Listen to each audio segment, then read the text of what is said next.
ఈ upma second part అండి. రాళ్ళు ఉప్పు వేసుకోండి, కాస్త పసుపు కూడా వేసుకోండి. పసుపు కూరల్లోని ఇలా సేమియా ఉప్మాలో కూడా వాడడం వల్ల పసుపు వల్ల ఎన్నో ప్రయోజనాలు ఉన్నాయి. పసుపు డైరెక్ట్గా ఎలాగే తినలేం కాబట్టి ఇలాగా వేసుకుని తినండి.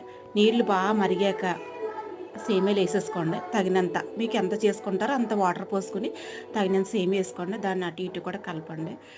కలిపాక నెక్స్ట్ మళ్ళీ వంట ఏం చెయ్యాలి, మధ్యాహ్నం ఏం వండుకోవాలి, రాత్రి ఏం వండుకోవాలని మళ్ళీ ఆలోచించుకుంటానే నిర్ణయించుకోవాలి. ఎక్కడ ఖాళీ ఉండదు కదండి మనుషులకి. ఏదో ఒకటి పని వెంట వెంటనే చెయ్యాలి. మరి సేమియా ఉప్మా రెడీ అయిపోయింది. తర్వాత ఏం చేయాలి, నిమ్మకాయ పిండుకోవాలి కదా.